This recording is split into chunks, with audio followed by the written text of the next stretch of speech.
2025 సంవత్సరము మార్చి మాసంలో ధనుస్సు రాశి జాతకులకు అంటే ధనుస్సు రాశిలో జన్మించినటువంటి వారికి గోచార ఫలితాలు ఎలా ఉన్నాయో తెలుసుకుందాం. ముందుగా ఈ మార్చి నెలలో గ్రహస్థితి ఎలా ఉంది, ఏ స్థానాలలో ముఖ్యమైనటువంటి గ్రహాలు సంచరిస్తున్నాయి, వాటి యొక్క ప్రభావము ధనుస్సు రాశి జాతకులకు ఎలా ఉంటుంది అనేటువంటి విషయాన్ని మనం చూసినట్టయితే, ప్రథమార్థంలో 3వ స్థానంలో సూర్యభగవానుడు అనుకూలంగా సంచరిస్తున్నాడు. తదనంతరం అర్ధాష్టమ స్థానంలో సూర్యుడు ప్రతికూలంగా ఉన్నాడు. కుజుడు 7వ స్థానంలో ప్రతికూలంగా ఉన్నాడు. బుధుడు 4వ స్థానంలో అనుకూలంగా ఉన్నాడు. గురువు 6వ స్థానంలో ప్రతికూలంగా ఉన్నాడు. శుక్రుడు అర్ధాష్టమ స్థానంలో అనుకూలంగా ఉన్నాడు. శనైశ్చరుడు 3వ స్థానంలో అనుకూలంగా ఉన్నాడు. రాహువు అర్ధాష్టమ స్థానంలో, కేతువు 10వ స్థానంలో ప్రతికూలంగా ఉన్నారు. ఈ విధంగా ఈ మార్చి మాసంలో గ్రహస్థితి ఈ స్థానాలలో ముఖ్యమైనటువంటి గ్రహాలు సంచరిస్తున్నాయి. అయితే ఈ స్థితిని మనము చూసినట్టయితే ప్రతికూలత, అనానుకూలత సమానంగా ఉంది ఈ మాసంలో ధనుసు రాశి వారికి. అయితే ముఖ్యమైనటువంటి గ్రహాలలో గురు ప్రతికూలం, శని అనుకూలం. రాహు కేతువులు ప్రతికూలంగా ఉన్నారు. కానీ మాసవారి ఫలితంపై ప్రభావాన్ని చూపించేటువంటి బుధుడు, శుక్రుడు అనుకూలంగా సంచరిస్తున్నారు. ఇది కొంతవరకు ఉపయుక్తమైనటువంటి సంచారం. అయితే వీటిని మనము చూసినట్టయితే గ్రహస్థితి ఓవరాల్గా ప్రతికూలతగానే ఉంది. అయినా కొన్ని ఫలితాలలో, కొన్ని కార్నర్స్లో అనుకూలమైనటువంటి ఫలితాలు కూడాను ఒక రకంగా కనబడుతున్నాయి. ప్రారంభించినటువంటి పనులలో మట్టుకు ఆటంకాలు తప్పవు.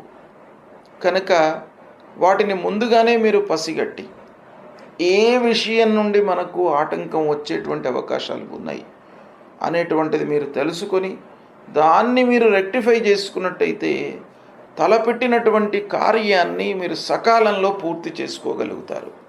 తద్వారా ఆర్థిక భారం లేకుండా ఉంటుంది. అయితే శని అనుకూలంగా ఉన్నాడు కాబట్టి మీకు ఆర్థికపరమైనటువంటి సమస్యలు దాదాపుగా ఈ మాసంలో ఉండవు. అయినప్పటికీ ఆటంకాల మూలకంగా సహజంగా మనకు కొంత భారం పడే అవకాశాలు ఉంటాయి. కాబట్టి కొంత జాగ్రత్తగా తీసుకోండి. ఓవరాల్గా ఆదాయ పరిస్థితి నిలకడగానే ఉంటుంది. ఆదాయం వస్తుంది. ఇక అనూహ్యమైనటువంటి ఖర్చులు కూడాను ఒక పక్కన కనబడుతున్నాయి.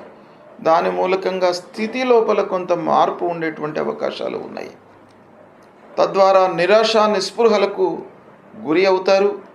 మానసిక ఇబ్బందులు, భయము అనేటువంటిది కొంత డెవలప్ అయ్యేటువంటి అవకాశాలు బాగా కనబడుతున్నాయి.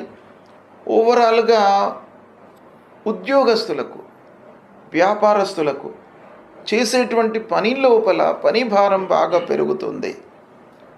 నిర్లక్ష్య ధోరణితో కొన్ని నష్టాలను చవిచూస్తారు.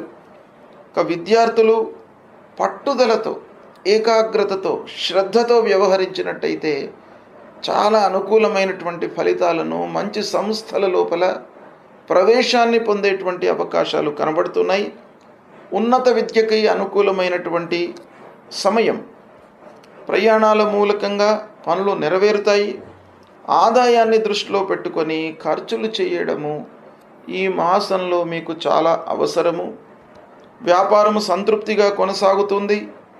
బంధువర్గంతో వైషమ్యాలు మట్టుకు గోచరిస్తున్నాయి.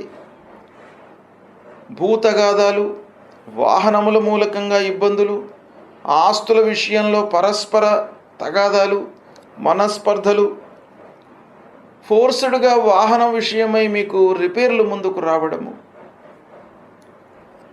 సాహసించి పనులు చేయడం మూలకంగా కొన్ని ఇబ్బందులను ఎదుర్కొనేటువంటి అవకాశాలు ఉన్నాయి. ఇక పారిశ్రామికవేత్తలకు మిషనరీల మూలకంగా, ఫ్యాక్టరీలో మిషనరీల మూలకంగా కొన్ని ఇబ్బందులు తలెత్తే అవకాశం ఉంది. ఇక రాబడి స్థిరంగా ఉన్నప్పటికీ ఖర్చులు, ఆలస్యము ఇలాంటివి మిమ్మల్ని వెంటాడుతాయి. కాబట్టి కొంత జాగ్రత్తగా నిర్ణయాలు తీసుకోవడం మంచిది. ఈ విధంగా గ్రహస్థితి మూలకంగా ఫలితాలు ఉన్నాయి. అయితే ఏ గ్రహాలు ప్రతికూలంగా సంచరిస్తున్నాయి ఈ మాసంలో అనే విషయాన్ని మనం చూసినట్టయితే, ముఖ్యంగా అంగారకుడు, గురు, రాహువు, కేతువు ఈ 4 గ్రహాలు ప్రధానమైనటువంటి గ్రహాలు ఈ మాసంలో మీకు ప్రతికూలమైనటువంటి ఫలితాలు ఇస్తున్నాయి. కాబట్టి ఈ గ్రహాలకు తప్పకుండా మీరు పరిహారం చేసుకోండి. ధనుస్సు రాశి వారికి రాస్యాధిపతి బృహస్పతి, అలాంటి బృహస్పతి 6వ స్థానంలో సంచరిస్తున్నాడు. కనుక స్నేహితులు, బంధువులు, దగ్గర వాళ్ళ మూలకంగా మీరు తలపెట్టినటువంటి పనుల లోపల వాళ్ళ మూలకంగా మీకు ఆటంకాలు, ఆలస్యం కలిగేటువంటి అవకాశాలు ఉన్నాయి. కనుక ఆ బృహస్పతి నిమిత్తమై సద్గురువులను సందర్శించుకోండి. దక్షిణామూర్తి స్తోత్ర పారాయణాన్ని చేయండి. దత్తాత్రేయ స్వామి దేవాలయానికి వెళ్ళండి.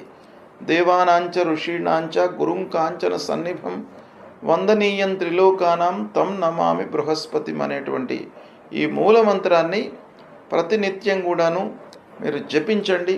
ఆ గురు భగవానుడి యొక్క అనుగ్రహం లభిస్తుంది.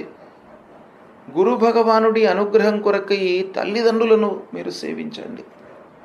తల్లిదండ్రులను సేవించినట్టయితే తల్లిదండ్రులు గురువు, భగవంతుని యొక్క స్వరూపము కాబట్టి వాళ్ళ యొక్క బాగోగులు, వాళ్లకు ఏమి కావాలి అనేటువంటి విషయాన్ని మీరు తెలుసుకొని సపర్యలు చేసినట్టయితే తల్లిదండ్రుల యొక్క అనుగ్రహం మీకు లభిస్తుంది.